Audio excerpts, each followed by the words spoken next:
Today on the Global African, we'll talk about the legacy of Belgian colonization in the Congo and a recent report on land grabs in Ethiopia. That's today on the Global African. I'm your host, Bill Fletcher. Thanks for joining us again, and don't go anywhere. According to a new report from the Oakland Institute entitled, "We Say the Land is Not Yours," the government of Ethiopia has been forcibly removing many Ethiopians from their native lands through a so-called villagization program. The program, supposedly intended to modernize the East African nation, has sold off millions of hectares of land to foreign investors. These investors, often large-scale agriculture companies, are buying very valuable land at a cheap price. Instead of cultivating land and producing food for the people, most of the yields are being used to export to other nations. After being forced off their land, natives are cut off from access to fertile land, health care, and educational opportunity, languishing in poverty. The country's villagization program has faced allegations in the past of torture, political coercion, imprisonment, rapes, and disappearances against those attempting to form resistance. We're joined now with our guests from the Oakland Institute in California, Anuradha Mittal, who's the executive director and founder of the Institute, which aims to create opportunity for public participation in democratic debates on key issues worldwide. Under her leadership, the Institute has unveiled land investment deals in Africa and around the world. Thank you very much for joining us in the program. Thanks for having me. So I just read this report that you issued concerning land theft in Ethiopia. And I had not seen anything about this in the mainstream media. And I was curious, let's start with, how did you uncover this situation? And what brought it to your attention? Well, in case of Ethiopia, we at the Institute have been working since 2007, 2008, when we were contacted by the communities, both within Ethiopia as well as people who are now in the diaspora, people who have been forced to live in exile, who have fled the country because of the political oppression. And what we started hearing about was that in the name of development, vast tracts of land are being cleared where ethnic groups, indigenous communities have been living as agro-pastoralists or growing their food or using their forest for their medicines, for their farms. And with this displacement, you are seeing large-scale plantations of cotton, of sugarcane coming into being in the name of development, that this will lead Ethiopia to the next century and make it a Renaissance state. So we were really concerned by the kind of displacement that is happening. The government plans to give away 7 million hectares of land, leading to a displacement of over 1.5 million people. And there is no consultation, there is no free prior informed consent. The way communities are being moved is through forced displacement, and we were very concerned about it. When the Ethiopian regime that currently is in power took over in the 90s, overthrowing Mengistu, their program seems to be completely antithetical to what we're witnessing right now, where the regime seems to be serving the interests of global agricultural capitalists. You are right on. I mean, what had happened earlier, this so-called villagization, when people were forced off their lands and these so-called villages were supposed to be created where better social services would be provided, and that was challenged. But now today, it is the same pretext that is being used, that better social services would be provided, better education opportunities would be provided to communities who are being moved. And so this is the whole rhetoric of development, but our research on the ground shows that the lands which have been cleared are actually then given away to foreign investors who are coming in from India, from Malaysia, from Turkey, and just about everywhere, especially in areas such as Gambela or Lower Omo, and leading to forcible displacement of people. The other shocking thing, Bill, that I think it's important to remember is that this kind of development, which leads to eviction of people against their choice from their homes and lands, is happening thanks to donor countries. It is happening because it has the blessings of financial institutions such as the World Bank. I'd like you to explain that a little bit more. What's the interest of the World Bank in all of this? Well, first of all, there's this belief that large scale plantations, large scale agriculture will lead to development and the benefits of which will somehow trickle down to those at the bottom. We have seen that trickle down does not really ever happen. Secondly, you have these loans that are being provided. When you look at Ethiopia, over 60% of its budget comes from outside. Some of the key donors are United States, United Kingdom, the World Bank. And also, we have another relationship. In the United States, Ethiopia is our closest ally in Africa. It is our ally in the war on terrorism. So we tend to turn a blind eye to the repression that is happening on the ground. Is there an ethnic side to what's going on? That is, are there certain ethnic groups in Ethiopia that are disproportionately affected by this, or is this pretty much across the board? Well, this is happening across the board, and it's happening to the ones who are in minority. So, for instance, in Lower Omo, you have the Bodis, the Suris, the Mursis, the Nyongatams, the Hammers who are being impacted. In case of Gambela, Anuaks are predominantly targeted. So it is a country which is ruled by a minority, the Highlanders or the Tigrayans, and that control is being maintained through political and economic repression by displacing people from their lands, which makes their livelihoods even more difficult. And secondly, it helps to control the country politically and stay in power. There's two questions here. One is, what is happening to the populations that are being displaced? In similar situations around the world, that there's a tendency for people to move into the urban centers. Is that what's happening here, or are people leaving the country? And the second question is about resistance. What kind of resistance is building? Sure. Well, both are great questions. I think Ethiopia is a little bit unique because given the kind of political oppression you have, given there is no political space to be able to speak out, as you hear from the testimonies presented in the report, which we basically felt we had to do because our field work, when we have put out in reports, has been challenged by the Ethiopian government. And this time we could say it is not some Western NGO challenging the Ethiopian government. These are the voices of people within Ethiopia. So it is a very, very dire situation. In terms of resistance, again, when we look at around the world, given we work around the world, we see resistance on the ground.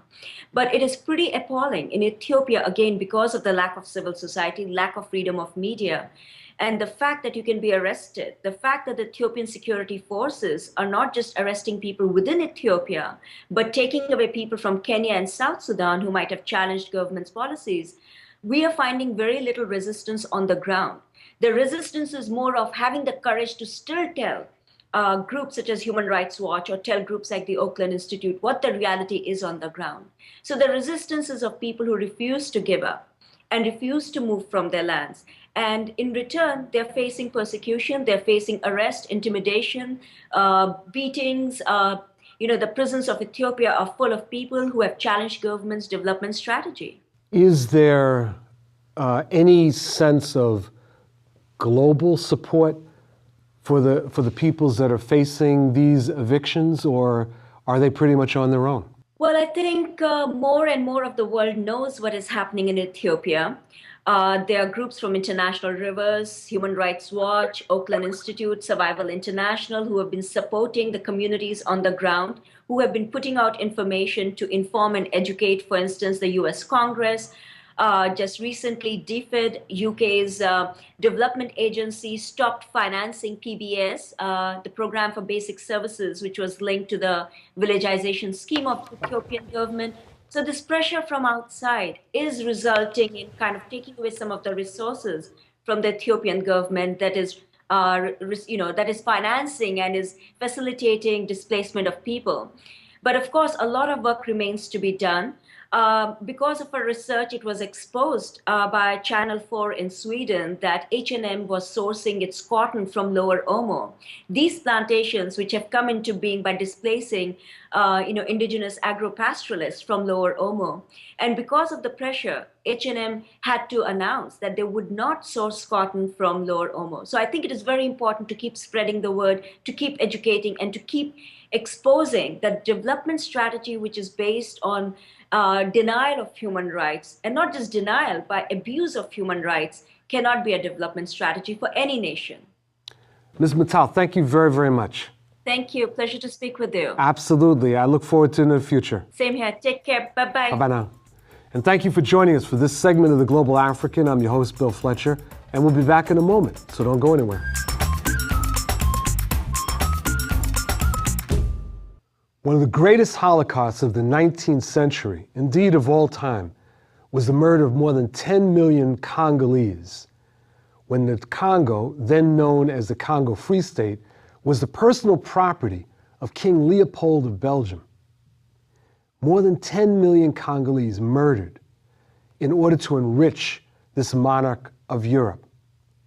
The legacy of that Holocaust lives with us today. And as detailed in an excellent piece by Dr. Lawrence Brown, the impact of that Holocaust and the colonization of what is now the Democratic Republic of the Congo resulted in conditions that were fertile for the development of what came to be known as HIV and AIDS. HIV/AIDS first surfaces in what is now Kinshasa, which was at that time in the 1920s, Leopoldville, in 1920, and spread as a result of the practices that were carried out by the Belgians as they tore the country apart. The Ghost of King Leopold Still Haunts Us is the title of an essay written by our next guest, Dr. Lawrence Brown from Morgan State University, an assistant professor in the Department of Health Policy and Management. Dr. Brown, thank you for joining us again. Absolutely. Good pleasure to be here. Great. I was really struck by this article. It's the connection that you make between Belgian colonialism and the development of AIDS. I had not seen anything like that before. And it was so different from the conspiracy theory pieces that people read, the utter denial that we see.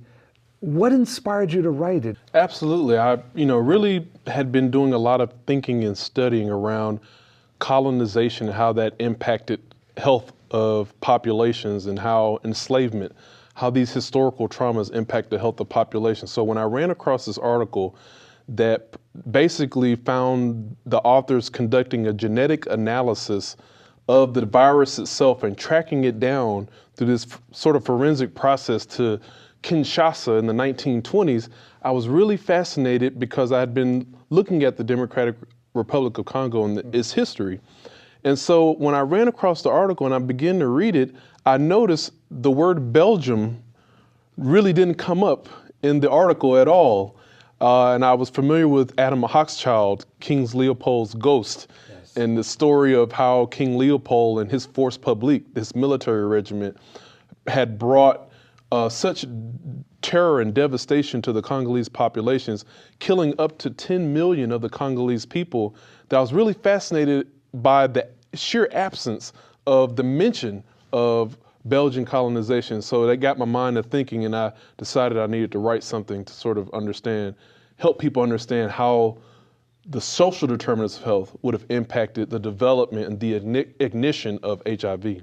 And you're describing the Congo Holocaust. Essentially, yes. I mean, more people were killed in what was then the Congo Free State, right? Right. It started out as the Congo Free State. Because it was a personal property of King Leopold. Absolutely. King Leopold II of Belgium. He owned it for about 26 years. That's right. More people were killed there than the Nazis killed in their Holocaust. Absolutely. It was terrible. Now, one of the things that I was struck by then is that there are those that have tried to dismiss the issue of HIV and AIDS as being related to a virus by simply saying that it's because of poverty. Right. President Mbeki, the former president of South Africa, was one who was very much in that direction. But you're making a very different argument. Absolutely. You know, the World Health Organization defines social determinants of health as the conditions in which we live, play, work, and pray. And so the social determinants of health help contribute to a disease's spread, how it evolves, how it is able to infect and spread among human populations. And so what happened in the Belgian Congo in the 1920s is that this article says it started in 1920s in Kinshasa. So it gives us a starting point. So we know, for instance, that the CIA starts in 1947. So the CIA didn't create this virus. Right. We know that certain things we can basically say we can rule out some of the conspiracies based on this analysis. But what we do need to know and figure out is that in the 20s, it wasn't called Kinshasa, it was called Leopoldville. That's right. This was part of King Leopold's domain and the Belgians' domain by the 1920s. They had built an extensive railway system in the Democratic Republic of Congo, as we know it today, using free African labor or forced African labor of the Congolese. They had thousands and 10,000s of men and women carrying the supplies and materials that were needed to create this railroad. They had folks who lived and died under the strain of the push to create this sort of transportation. And the railroads were used to extract ivory and then rubber, from which King Leopold II became rich, to extract those resources from the African people. And so in the article, it mentions that having this railway was critical to the spread of the virus because it allowed the transportation from places like Kinshasa, as we know it today, to Kigali and different cities within the nation. And so understanding that the railways did help the spread of the virus is important, but it's also important to understand the forced African labor that was used to build that railway. Indeed. And to transport the laborers even later after the railroad was built along those railways. So the transportation of people back and forth, all in the service of colonization. Let me go back for a second. 1920, Leopoldville. Right. When they say that that's when HIV/AIDS emerged, it didn't pop out of the air. No. So what happened? Well, you have the animal to human transmission. It's just like we've been talking about the Ebola virus recently. It's a zoonotic disease that emerges out of animal-human contact. So in this case, the theory is that chimpanzee meat in some form or fashion was consumed by an African Congolese and thereby transmitting the simian form of that virus. Well, how might that have happened? People in that region maybe had been eating that meat on and off for several hundreds of years. They'd known how to eat that meat very properly, cooked it quite well.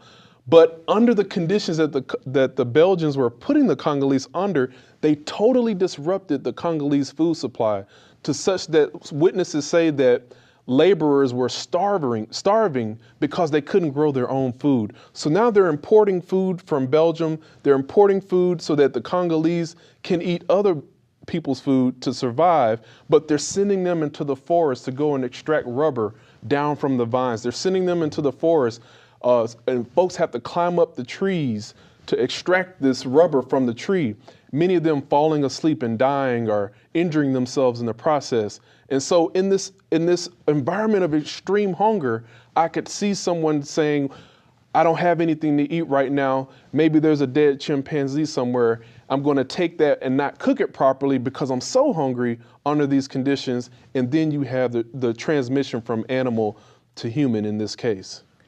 Fascinating. So, forgive the very basic questions, but I'm not a scientist. 1920. Right. Okay. Then it seems to emerge publicly around 1980. Right. So where was the virus hiding? Where was the virus? Right. Well, I think that from what we understand, there really sort of this article gives, three primary vectors. We're talking about the railway that we talked about earlier. It allows for humans to travel up, the host for the virus to travel across the country, transmitting the virus. It talks about, so you have the host, you have the transportation, then you also have another vector. They talk about commercial sex workers. And so, or what we know as, or what people commonly refer to as prostitutes. And so there are Congolese scholars that say, well, even the commercial sex work is rooted in colonization because the Belgians would take Congolese women and exploit them in various ways. They would exploit them in terms of using them to please the workers in vile ways. They would use women they took some of them as their second wives in the Congo Free State and later the Belgian Congo. So they perverted the very being and the spirit of the Congolese women, and in such created a sort of commercial sex work industry that allowed the virus to sort of proliferate originally. Now, in terms of spreading beyond the borders, the analysis basically says that by the 60s or 70s, there were Haitian workers that were working in the Belgian Congo. And by the 60s, of course, the Congo becomes Zaire under Mobutu. And so the Haitian workers working there, professionals, they go back to Haiti having contracted the virus, and then maybe a few Haitians go to New York or go to the United States, and the virus sort of emerges there in the 1980s. But it had been sort of percolating all along. I think you see in the medical literature, there were people dying that they can sort of trace back and say this was probably the disease. In the 60s and 70s, they were starting to see something's going on, and it's not right. But what did the Belgians see between 1920 and 1960 when the Congo became independent? Is there any evidence that they even noticed that there was a problem? I don't think they knew, that there was a specific problem with this particular disease. Now, they did have public health campaigns to help stop like sleeping disease and other diseases infectious diseases that were there at the time. Mm-hmm. Now, the important thing to know is that they were reusing syringes to sort of inoculate people against certain diseases that they knew about at the time. And so inadvertently, I believe, you're reusing needles, and that could have helped proliferate the spread of the virus as well at the time. So those are the kind of dynamics that even in terms of the colonial public health system, the Belgians could have played a role in terms of helping to proliferate the virus. So whether it's the colonial public health system, whether it's animal to human transmission, whether it's commercial sex workers or the railroads, the Belgian colonization system, first with King Leopold and then under the Belgian government, played a role in the transmission of this disease. When the Belgians left the Congo in 1960, they did nothing to help in any kind of transition.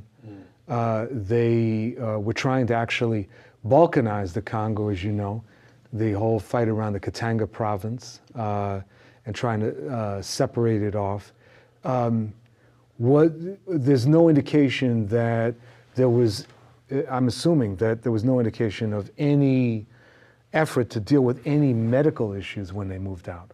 Yeah, not to my knowledge, but the Belgian government did collaborate with the CIA in terms of the assassination of Patrice Lumumba, Indeed. the first prime minister of the Democratic Republic of Congo. So, the Belgian government plays a very powerful role in terms of, even after they leave, determining and charting the future course of the Democratic Republic of Congo, so that it's much more likely to move in a less Pan-African direction and more so in a much more brutal dictator direction. And why is that important? Of course, if you have someone who's in your stead managing in a neo-colonial arrangement, that continues the facilitation of extracting resources from the country. And so you have critical minerals that are that are predominant all over the country: copper, diamonds, our coltan that's in our smartphones and cell phones, right? And so, people are fighting over those resources today. There's been a tremendous civil war that's been going on. Up to 5 million Congolese people have been killed in this civil war. And you see under, King Leopold, people's hands being cut off because they didn't produce enough rubber. And then in this civil war, you see sort of the same thing, people's hands being cut off as a form of punishment. And it's sort of, we look at how, people tend to reproduce the trauma that they've experienced under these sort of extreme, harsh forms of brutalization and oppression. And that's what I think is important to know, is that so much of what's going on in the Congo today finds its root in that period when King Leopold II. Dr. Brown, thank you very much for joining us in the Global African. My pleasure. And thank you for joining us for this episode of the Global African. I'm your host, Bill Fletcher. and we'll see you next time.